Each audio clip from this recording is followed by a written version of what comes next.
Oh, fancy meeting you here. Let's talk about sister wives. Well, first of all, if you're new here, I'm DavidColarossiPhd. I'm a licensed psychologist, and I use events and pop culture to talk about concepts in psychology. Tonight, I'm discussing episode 8 of Sister Wives. Actually, before we talk about Sister Wives, if you've watched this channel for a while, you've probably seen that we're growing and I'm trying to do different things, different formats, and I think I need some help. I've tried on my own to create merch, and I've done Instagram and TikTok and Shorts and all of that, but I don't have a lot of time for it, and I don't have any expertise for it, and so I feel like I need some support. So if you have skill sets that you think would help the channel, I'll leave my email below. Please reach out and let me know. I'd love to talk with you about it. I don't know if I should be doing Ask Me Anythings on Reddit or posting on Reels more frequently or whatever. I would just love to get some feedback and advice. So this was an episode of repeated disconnects. So every party seems to be viewing the familial dynamics differently. So it starts off with Kody, who is like pining for the audience's sympathy because he can't make out with Robyn in front of everybody else. He says, look, a lot of other polygamist families, the husband can show affection to all of the wives. And for some reason, these wives that I've got here, they don't like it. Kody's not self-reflective around why that might be, but he's just frustrated about it. And he says, Robyn and I, despite the fact that we have this strong connection, we can never embrace each other in front of the other wives. It's not a safe place for us. And it's like he's actually looking for the audience to be like, oh, I feel so bad. Can you imagine how horrible it would be to be Kody and not be able to show your one and only Robyn how much you love her in front of the other wives? So it's interesting. Like, that's his big concern. His big concern of that is happening at the same time that Meri's coming to him and to Robyn and saying, I am going to move to Parawan, and I'm going to consolidate my businesses so that I can do the clothing business and the Airbnb in the same location. And Meri's saying that because she wants to notify him that she's moving. At least that's what she's saying. And she's saying, I know Kody won't care, no big deal. But it becomes really clear quickly in the episode that that's not what Meri really wants. What Meri really wants is for Kody to use it as a wake-up call and be upset and to be sad and to try and get her to stay. She wants Kody to show some kind of emotional investment in their marriage. And Kody does not at all. And to TLC, he's super transparent. In my mind, the relationship's over. I can see the writing on the wall. I can't figure out why Meri is still hanging around. Kody's done. Meri clearly is not done. And so this whole interaction, which takes really the course of the entire episode, is like painful to watch. And while that's happening, you have Robyn, who's also there, trying to play like the emotional intelligence mediator between the two of them. She's missing all nuance, but she's intervening, trying to help the two communicate. It's an absolute disaster. Which brings me to maybe the most sort of provocative moment of that interaction was when Meri noticed that Kody had a brand new ring. I guess he had a ring that he had for all 4 of the wives.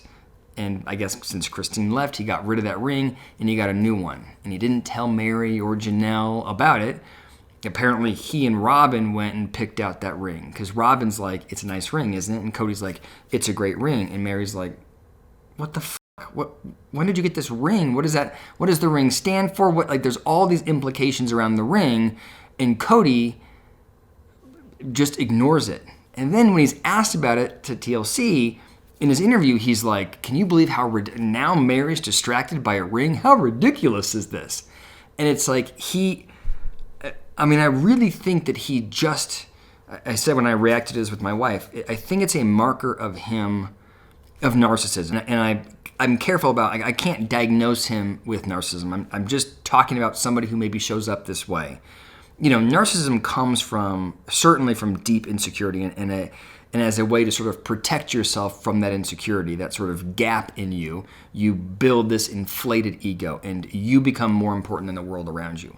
But it's not like you want to hurt others. It's that you become so selfish that you don't even recognize that others exist.